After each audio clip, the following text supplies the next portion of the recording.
Welcome back to the CoachIQ podcast. I am your host, Brandon Evans, a fellow private training business and facility owner. Today I have JC Ariza. He is a current professional pitcher, and somewhere along his playing journey, he has built NST, Nomad Savant Training, into a 500 athlete plus business operating out of 2 locations and remote before his 26th birthday. JC, welcome to the show. What's going on, Brandon? That's a pretty cool intro. Thank you. I appreciate it. Hey, it's all about you. So, let's talk about it. You're still playing professional, right? Yes. You played at 3 different colleges, I read. What is that whole ride like as far as your playing journey from the 3 colleges to still playing now? I mean, it teaches you a lot. I mean, even too, I think a lot of people, at least who I grew up with around, my age, didn't have the opportunity to, leave home, travel across, different places. And even started like when you're in the youth, you play in sports, the AAU sector. Yeah. Excuse me. But the AAU sector is the same thing, the travel ball club organization for baseball. You were spending summers in Georgia. You were, maybe going to California. You were playing the area code, East Coast Pro, all these really cool tournaments. So I've always been, I guess, well cultured in a sense where I've been to different parts of the country and understood like how different people live their lives across it. Because a lot of people don't know this too. I mean, they know this, but the U.S. is huge, right? We look at like Europe. Mm-hmm. Like you can travel to all these different countries within a few hours. Like you can be in Texas for 12 hours, right? Yeah. Like just driving, right? So, it's really cool to experience different cultures, live different places, and now, being a grown up per se, you really appreciate a lot of the experiences, a lot of the friends, a lot of the places you visited, rather than winning and playing ball. Like that's all cool, but like I'm very fortunate to experience a lot of these things that a lot of people couldn't. Yeah, so you sound very familiar to one of my trainers at my gym. He's actually leaving to go, I think, to Mexico in a few weeks to play pro. And he, of course, like you love baseball and he loves basketball, but like he's using it because he's fortunate enough to be, good enough to play and to get that experience, but really just to go around and see that he gets to go to Mexico. He's been to the DR, he's been to Spain. He's been to all these places, and the sport has taken him there. So, I mean, I just think it's very cool because you only get one opportunity to play, right? And it takes you to all these places. So, you were playing in, is it the Frontier League in 2024? Yeah, the Frontier League, Independent League, yeah. Okay. I was playing there this past 2025. Before then, playing in the Pioneer League 2023, 2024 as well. Okay, so you've been building NST this entire time you've been playing for what, 4 years, right? Yeah, 4 or 5 years around there. I mean, I did start training. I started remote training. There used to be this pitching company called the Dojo out in Scottsdale, Arizona, and they started doing remote training. And I did start doing there. I was one of their first remote coaches. Mm-hmm. And then that business closed down, and it was like, okay, like, I'm in college. At that time, I'm out of college. I already did my 5th year of college, and it's like, okay, do I get a job? I have a degree. I did my master's, all that stuff. So like, should I just go get a job while I try to pursue this dream of playing baseball? And at the time, my friend Nick Neville, he started this thing called, ironically, CoachIQ, just coach, right? Where he teaches remote coaches how to, make money online. Yeah, right? I've seen this stuff. Yeah. So I've actually I was patient zero for him, along with another guy named Nick Zuris, who runs Pro Point Catching. And he just taught me how to do it. And ever since then, it was like, okay, like, this is what I'm going to do. And this is also allowing me to, like, travel the world and play baseball. It's obviously, I'm not a major leaguer yet, but like I said, it's like looking back at it, like my girlfriend has to remind me, it's like, you've done a lot. Like don't like second guess yourself, right? And it's good to like appreciate that and look back at it. Right, but I think that's what also separates, high level business owners and high level athletes is that like we don't settle per se, right? Yeah. We want a little bit more than what the average person is yearning for per se. Yeah, and that's what I wanted to ask you about because it's so interesting. Like you're one of the very few coaches, I don't even know if I've talked to one that is still currently playing high level of their sport and running their training on the side, or not even on the side. Like it's full time. Yeah. So how do you manage that mental split between like still being a current athlete and then going and being a coach? Yeah, I mean, I'm definitely not an expert in this by any means in terms of time management. I'm still working on it even as the business grows. So, you know, I don't want anybody to look at how I model things like, yo, this is the perfect way. And that's a lot even within our training. Like, there's never really a right way. There's this whatever works for you, because we're all one of one, right? So I think in terms of like time management, I'm surrounded by the sport, right? So I'm constantly learning. My brain's always open. And a lot of times even too, and something that I had to learn through this process is it could mess up your own athlete experience. Like, for example, like it's hard for me to put my coach hat on when I'm throwing in general. Like, I can't be as good as a coach for myself as I am for other athletes. I think that's like one of the biggest difficulties, and, you know, having that understanding and being able to, you know, look at video of myself throwing and being able to analyze myself from a third person point of view. This is something that my friend Anthony had taught me. This is something that like has been very instrumental to just being able to separate coaching and playing, because a lot of times you're showing a kid, hey, you should do it like this, but it doesn't work right for what your mechanics are, right? And then your body sometimes doesn't really know the difference. And even though our brains are very smart, allows us to understand, you know, different proprioception and body awareness per se, it still can sometimes get caught up in like doing the wrong patterns because you're teaching an athlete their right patterns. So I think that's, in my opinion, like the most difficult. But in terms of like how it helps me the most, it's just I'm always learning new things. Like even when I first started saying what I'm talking about, is like I'm not an expert in a sense where like I'm never going to stop learning, right? I'm always going to keep learning. And I think that's the athlete in me. That's the coachable piece inside of me as an athlete that I've brought into my business to allow, you know, more innovative methods to even train my athletes and to like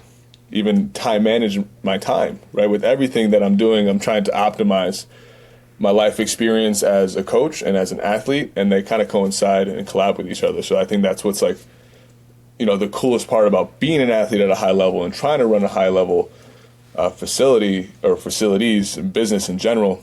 It just really like drives me, that type of consistency, that type of discipline that it takes to do that.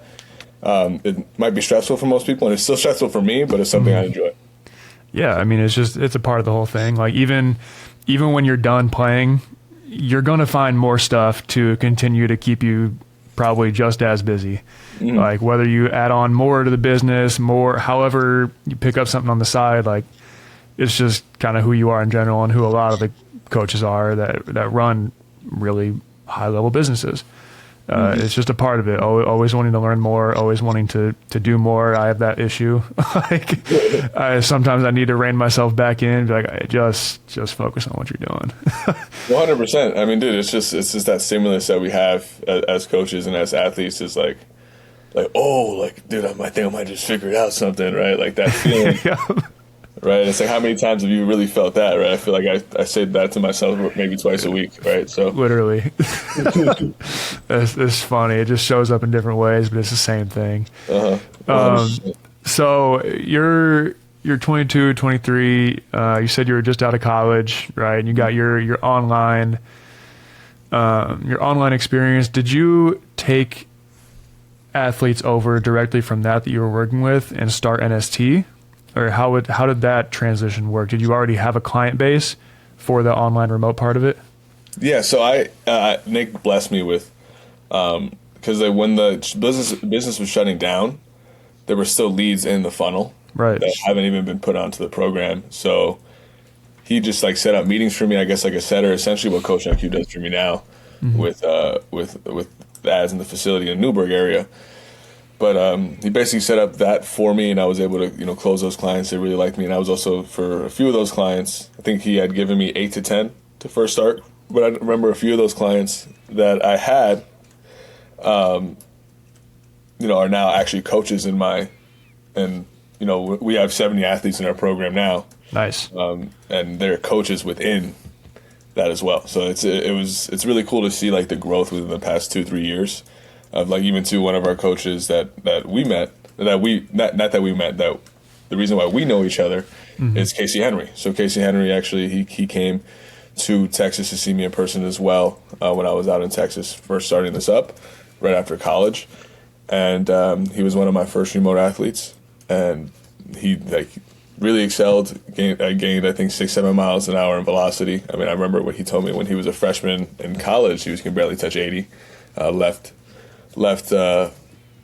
his last year of college, being 87, 89, which is really cool to see. I still get on his ass sometimes. I'm like, dude, you should have touched 90. I don't know why you stopped throwing. Right? I don't know why you stopped right there. But he's very happy with the decision he made, because now he's our strength expert and movement expert, and he works with a lot of our athletes remotely too. Just having that knowledge for the game, even with what NST does, we're kind of me and Casey are kind of a team per se when it comes to attacking each athlete remotely and in the hybrid setting, where the athlete comes into the facility once or twice a week and does his stuff remotely, or at the facility just now with our instruction per se. They're doing what they're supposed to do on their app. But yeah, Casey's been like an instrumental part to that, being that he has all the certifications and he saw kind of how the business grew, and he loved the company, he loved the product, and it was something that was like really easy to transition into, right? And he's really helped me grow the company as well, because like, dude, like, and this within your business, like, I feel like it's hard to hire the right people. And you want them to care about the product as much as you care about the product. And that's not like, at the end of the day, like, Casey really does care about the product, but he's not going to care about it as much as me. It's my baby, right?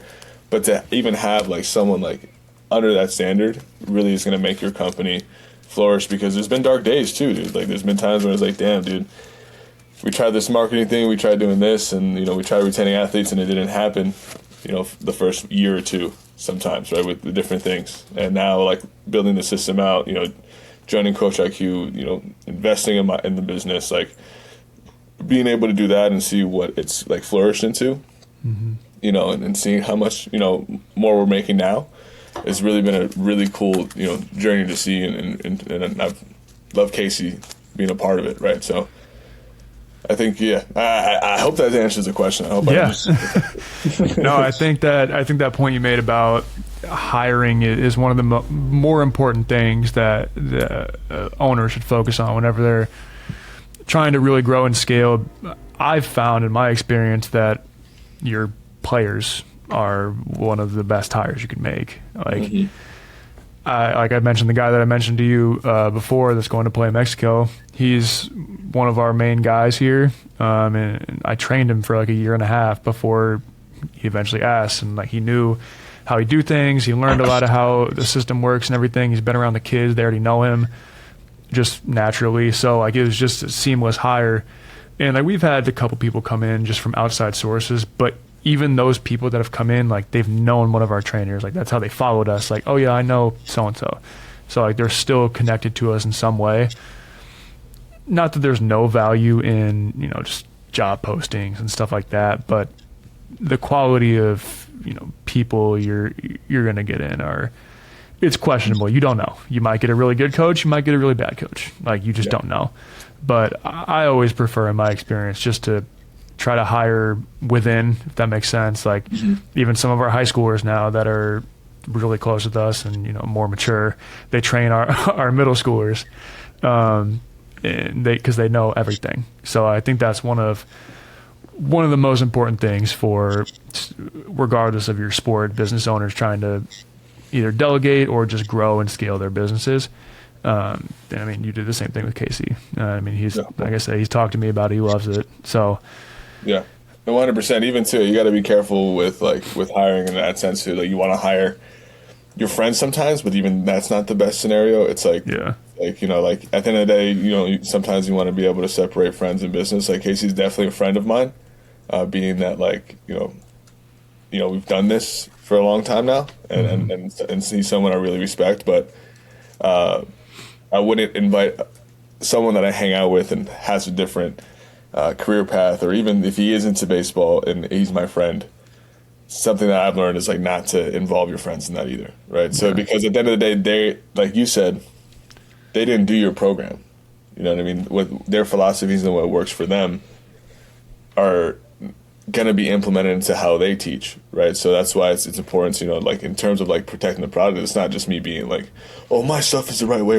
I'm afraid my friend would say some shit like that. Yeah. Right? Like, not like being away from what the philosophy is, which is like there is no philosophy. There's only what works for the athlete. Like I think a rule of thumb for programming is like the program is supposed to mold to the athlete, not athlete molding to the program, right? So it's just I guess just I wanted to put that note out there in terms of people thinking like, oh, like just like let me hire people I know. It's like no, you have to be careful with that decision as well.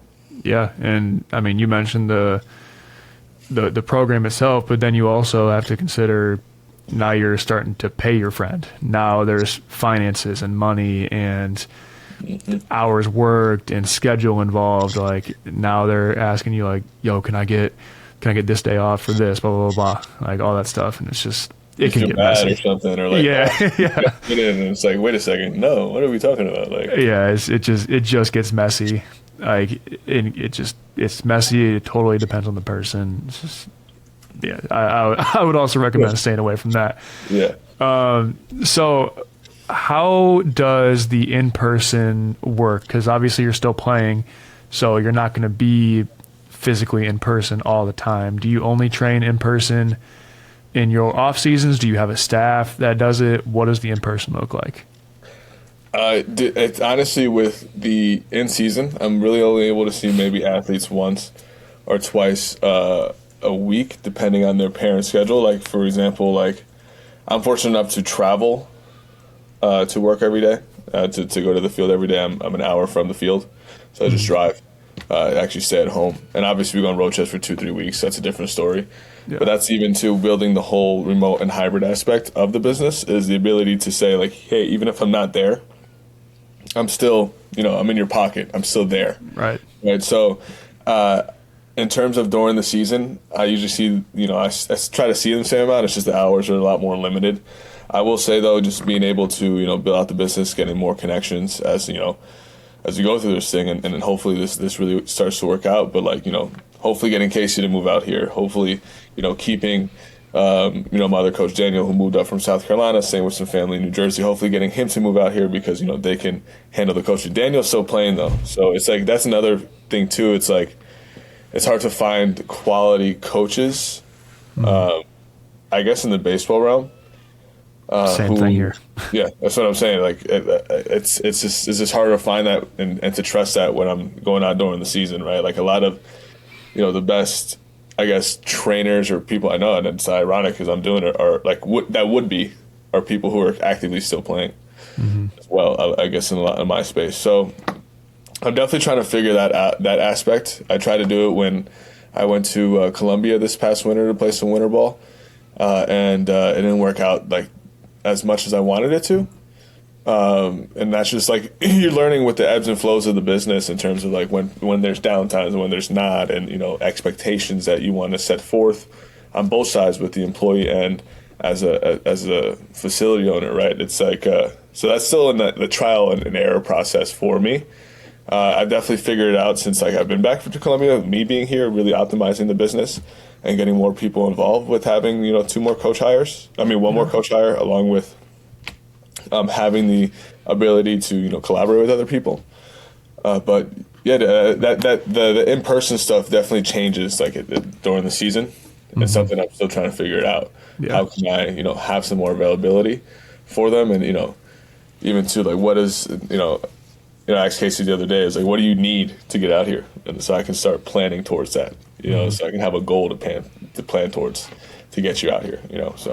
So do you have any in-person coaches right now, or is it just fully you? Yeah, I have one, and then with the other facility I have in New Jersey that I would do work out of. I collabed with another pitching coach there. Okay.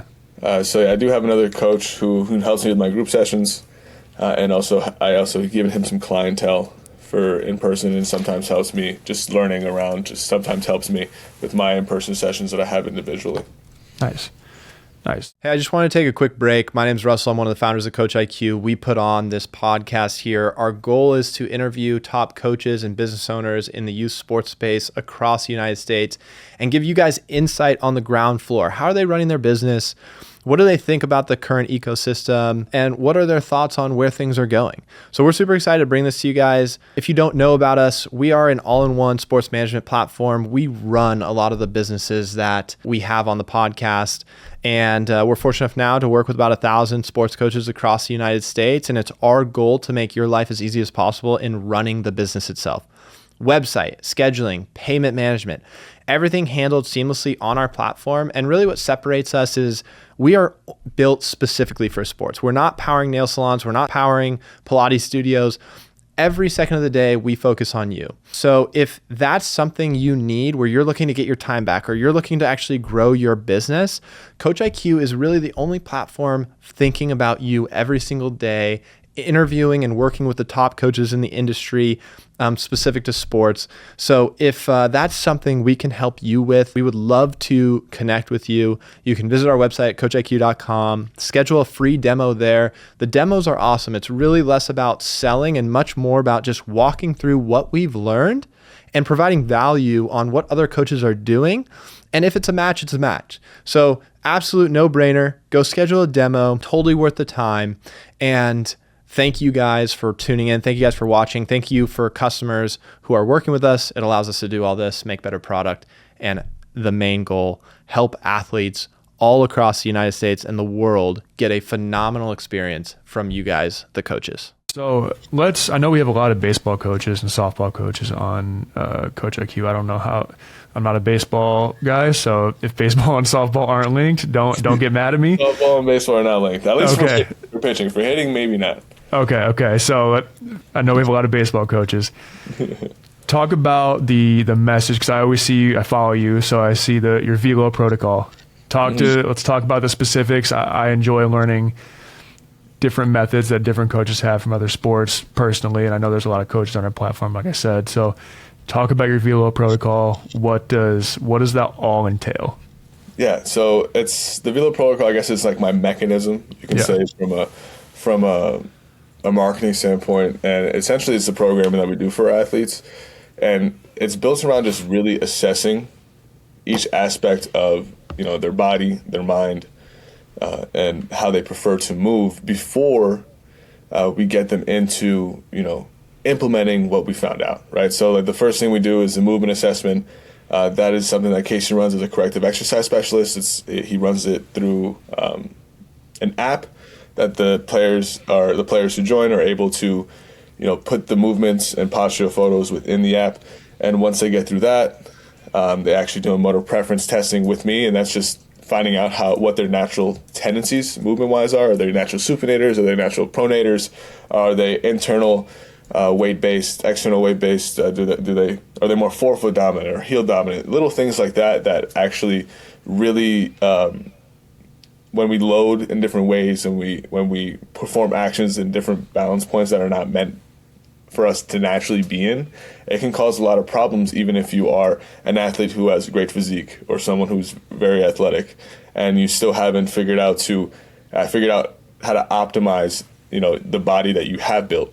So within like the movement assessment and the motor preference assessment, like those two assessments in general are really allowing us to understand how can we get the most velocity out of this athlete, and not only that, just improve his overall performance. Like, is he struggling with strikes? Is he struggling with injuries? Like, those are questions that we asked during the onboarding process and the assessment process before we even get to training them remotely or in person, right? Mm-hmm. And one assessment I did forget to mention that is also a part of the VELO protocol is the mental assessment. So the mental assessment allows us to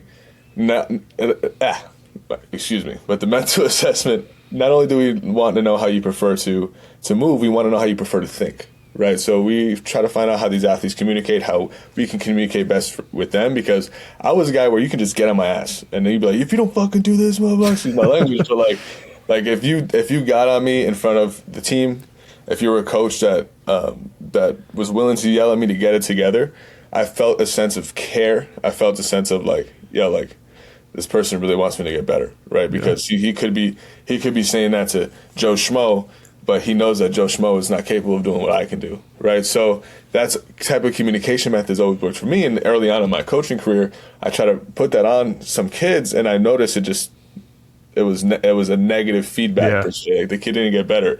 It's almost like he was scared to come to a lesson almost. And I'm like, dude, I care about you. What do you mean? What's going on?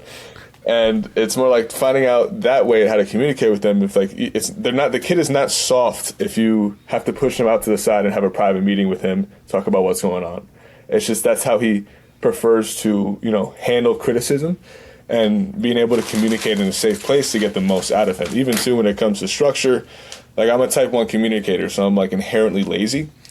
I call it, I guess. I feel like sometimes I just don't want to be doing certain things.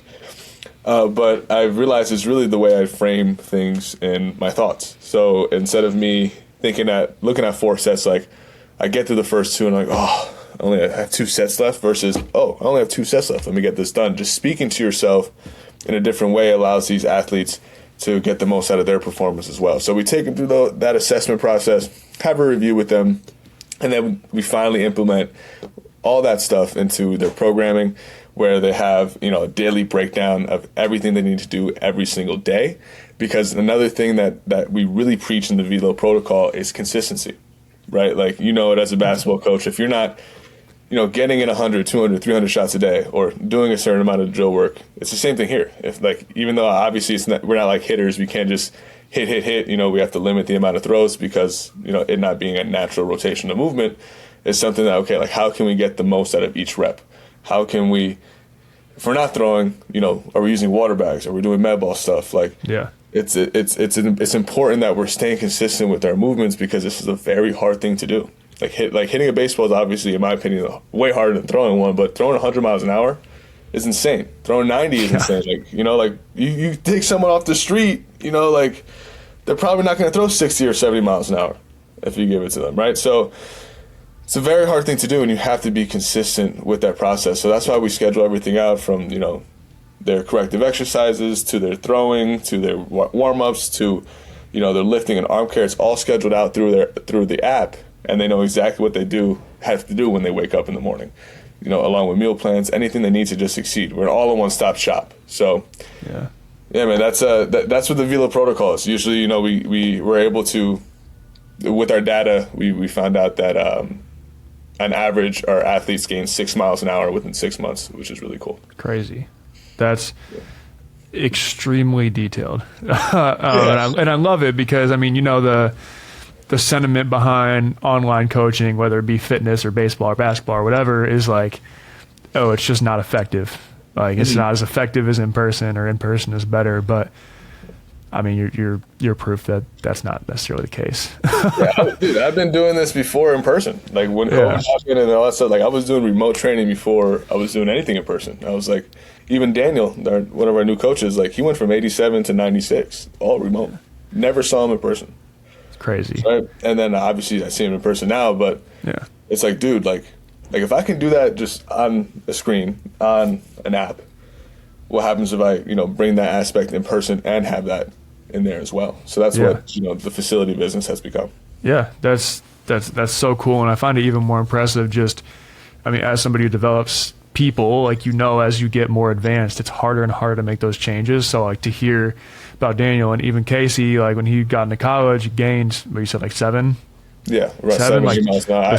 I have to check with him. It's been a long time since we talked about himself. But even so, though, like anybody who develops people knows, like it's harder to make improvements the more advanced you get, right? Like, it's the same thing as lifting weights. Like I would argue it's harder to go from 225 bench to 315 versus 135 225, right? Like it's just the more advanced you get, the more it takes. So has that, from Casey to now, has your protocol changed, developed at all? I'm sure it has, just as you've learned stuff, but are there any specifics in there that you've really learned and that have shifted it, or is it kind of stayed similar to what it was when it started? Yeah, no, the assessment process, dude. We've always done a movement assessment with when NST first started.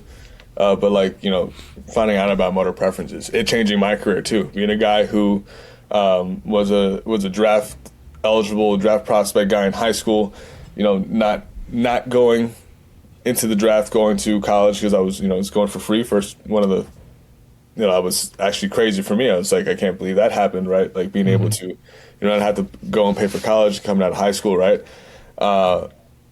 And essentially, dude, like all of that, like when we're looking at the movement assessment, and you're looking at that stuff, it gets kind of generic. I feel like in a sense, a lot of people, how can I put this? A lot of people are doing a lot of the same things, right? Yeah. And what happened to me in college is like, okay, I asked the scouts, how could I have gotten more money? How could have I improved and not chosen to go to college? And they said, oh, I got to sit into my back leg and get more hip mobility. And I tried to do that through college. And through college, I progressively got worse with VELO. Like my numbers didn't get too bad until my last year. You guys looked me up my last year. I think I had like an 11 ERA in 30 innings. I had chances. I sucked. Okay, so like to see that progression of being a draft prospect and then having my journey to my 5th year of college and almost hanging it up, like it was very hard to believe that just like the way especially working as hard as I did all the way up into that 5th year of college, like my body was in the best shape it's ever been. Like, I was working harder than I ever have in my life and I still wasn't producing results. So finding motor preferences where, I found out that not sitting in my back leg or using my hips was going to help me. It was actually, being more rhythmic in my forefeet and, timing things up better and trying less. And all of a sudden I'm, 94, 96. And now I'm playing professional baseball. So like I had to get the motor preference expert certification to like implement this into the programming. And even to like the story behind motor preference experts, this guy named David Gagas, really good friend of mine as well. He's a Frenchman from Canada, the Ottawa area. Now he lives in North Carolina. And he is a business partner with Coach Matt Swope. I'm probably not saying his name right. I'm sorry, Matt. But he's the head coach for University of Maryland, and they own motor preference experts. And I actually went to I think the clinic back in 23, 22, and like I said, that learning that like completely changed my life too. And it's more like I said, it was partnered with Coach Swoop, and he's a hitting guy. So the pitching side, like even though there was like still like they had drills and like different ways to understand that, it was still in its early phases. It was mainly for hitting. So like I feel like learning the preference stuff, like I feel like I was still learning how to implement it into the training during this time and finding different drills, different things that you're gonna work for different kids, like because it's like at the end of the day, like if I'm doing a group session, the kids aren't all doing the same drills, and if they are, there's a different focus on what they have. So I think having that motor preference assessment, being able to add that, back in 23 into the program has been like instrumental to what I do. And I feel like I pioneered a lot of like drills and things within preferences that, from learning what I've learned from that certification and continue to learn that group monthly calls as well. And I still communicate with David and Nick Robinson as well. Like learning throughout that time has really, really excelled my athlete's performance as well. And then adding, not only that, the mental assessment, being able to get into their minds and, be somebody they want to speak to every day and, be somebody that they can really trust. Really, like that's another thing that coaches really don't put into consideration. Like you might have all this knowledge, but there's an athlete like you. Yeah. Right? You know what I mean? Like this is want to come to the session with you besides it, you having these certifications and knowing so much, like, or you just some guy regurgitating information because you read it in a book and you went to college and you have this certification. Like nobody fucking cares, man. How are you going to help them change their current situation and have fun doing it? So I think that's been the biggest separation since starting the business, is like being able to get more specific with the assessment process. Because I've always been a good communicator. The kids always wanted to work with me. It was like, okay, how can I have, like you said, and like after I spoke in the last question, it's very detailed, it's very oriented, especially from a remote point of view, and adding that aspect of in person for those who can do it. So, yeah, man. Yeah. Yeah, it's all very cool and interesting to hear. And I think the most important part of that is just like, I mean, you mentioned you still have your monthly calls with those people, right? Like you're still continuously learning. I can guarantee you in 3 or 4 years, you're going to be adding some other stuff to your 100%. program that's going to be that you learned. Like it's just any coach, if you stop learning, it's going to be tough. Like my training does not look anywhere near the same as it did 3 years ago. Like it's just a part of it as new stuff comes out, as more people experiment and find what works. Everybody can find and spin their different philosophies and everything on top of that. So I always love to hear that when people are just like, "Oh, I continuously learn." Like it's it's going to be tough if you don't. So I got a couple more questions here for you, and we'll wrap up. I know we talked a little bit. It was last year, I think, about CoachIQ and setting you up. How does it work now in your business?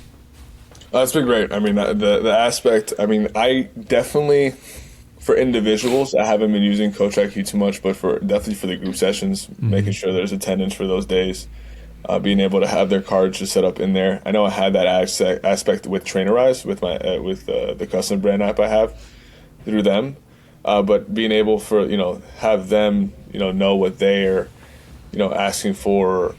Like they can know, like, okay, the session's at this time, and I don't have to be calling them or texting them. That aspect has been great for the group sessions for sure. I think even too, like what a lot of people don't know about CoachIQ is that you guys have a team that handles ads for your facility, right, or whatever facility. For me, I don't own the facility. However, it's more of just me being able to get more of my avatar in the surrounding area to come see me for a trial session and so forth, and that's helped my business tremendously, especially being that like it's a little different from the remote end running ads versus local. You're trying to and shout out Noah Varner, who's been really helping me on the CoachIQ side with this, but that's been like the coolest aspect I think for it is just getting me more leads and having me more organized with making my sessions on a day-to-day basis. Nice. So you use it specifically for your website, group sessions, and the ads? Yes. Okay, cool. Everybody uses it in different ways, so I just I was curious on that. Where do you go from here with NST? What is your goal, say, the end of 2026? What are you trying to be at? Haven't said this publicly yet, but I want a facility. I want a facility of my own, something that I can turn the lights on for it, and I have the key for it, and it's mine, right? So that's definitely the next step for me is a facility.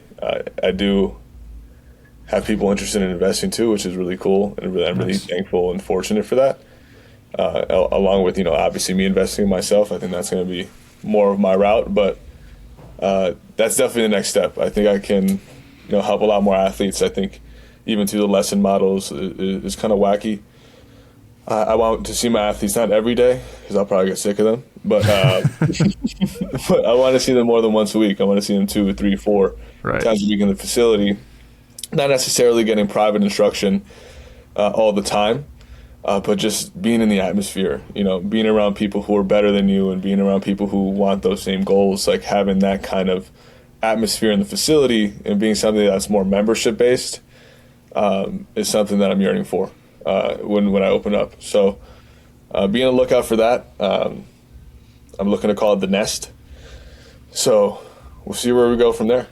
Nice. Yeah, that'll be such a massive part of just growing NST. I remember when I opened mine, like the community aspect, it just changes. Like all the kids come in, they start to get to see each other.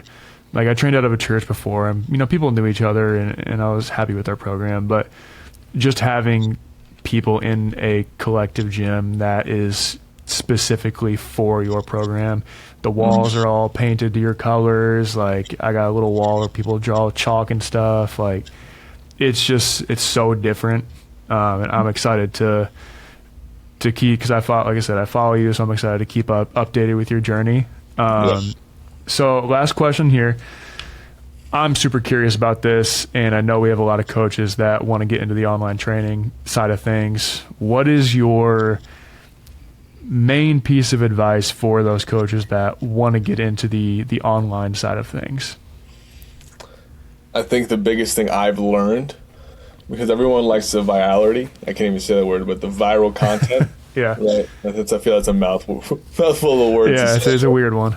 Right. Little tongue twister, but everyone wants the viral content. Everybody wants the immense following, right? And in reality, how specific can you be to the person you want to train? Mm-hmm. Because you have to understand the difference between kids in your area versus the millions of kids around the world that you're going to be marketing to. You're able to be more specific with who you want to work with. So find out who your ideal athlete is and market to that person. And typically that person is somebody who you were at their age, or maybe it is somebody who you were at multiple ages, right? It's just really figuring out, okay, what are you really trying to specify and trying to help athletes do, and really marketing to that. Yeah, that's even for in-person, honestly. Like I've continuously refined in my gym our target, kid we train.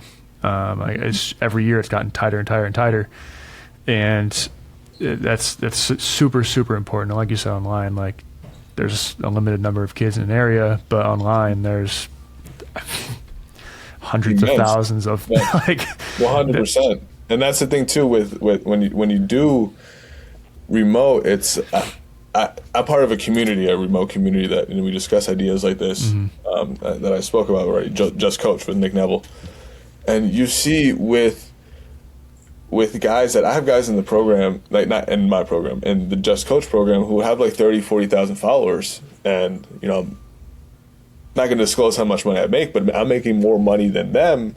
Yeah. And they have 40,000-50,000 people because they're not selling the right way with their content. They're not speaking to their ideal avatar. Like, people are just coming to their page to look at shit instead of coming to their page to learn and buy things, right? Yeah. And it's really understanding how to set that up, and you'll have a crazy remote business. Because then there's people in that group who have 100,000 followers and they're really marketing well to those 100,000 followers. And then you're like, oh my God, I got made $6,000. Jeez, like that's crazy, right? So dude, I think it's very important to being able to distinguish those things before you start remote. Yeah, and that just knowing. It sounds funny, but like knowing your target marketing avatar better than they know themselves. Mm-hmm. Like, people should go to the page and be like, oh, he's literally talking directly to me. Like, that's what's going to influence some sort of action. Yeah, and I'll give a bonus right here. I'll give you some more free game. The best content to make are the objections that you get in person. So, or objections for remote. Like, why, if somebody says, why is this important, make a video on why you think remote is important. Yeah. Right? Like, then you literally making a video for every objection you make, because you're showing them proof or showing them why what you think is important. Yeah, and even that one objection you could spin into 25 different pieces of content. Exactly. In a million different ways. So, I mean, that's, if people at home want to try to get into the online training, find out your market avatar, the exact type of person, get super granular with it, and find all the objections and make all your content on that. 100%. Simple. So, not simple. But JC, this was great. You're building NST while still continuously playing pro ball and operating out of 2 locations, all before the age of 26. So it's a really cool blueprint here that a lot of coaches can learn from, whether baseball, softball, basketball, regardless, and if they want to turn their playing experience into a business. Where can people find you and learn more about you and NST? Well, you can find me at JC Ariza 21 on Instagram. And if you wanted to learn more about the business, where I'd rather you guys go to the business page at NST Global on Instagram. We're exclusive on Instagram. I'm actually starting up a YouTube as well. I did a YouTube video on my group sessions last week that's ready to post as well. So you'll be able to find me on YouTube very soon. I actually don't know. I think my YouTube is Nomad Savant Training. So if you guys want to find me there, once those videos go up, you can definitely find me there as well. But thank you, Brandon. I really appreciate your time, and I really appreciate CoachIQ and all the work that you guys put in for me. Yeah, absolutely. Appreciate you being on. As always, we'll put the links on the screen and in the description here, so you can go follow JC and NST. Everybody go check them out. Thank you for coming on. This was fun. Yes, sir.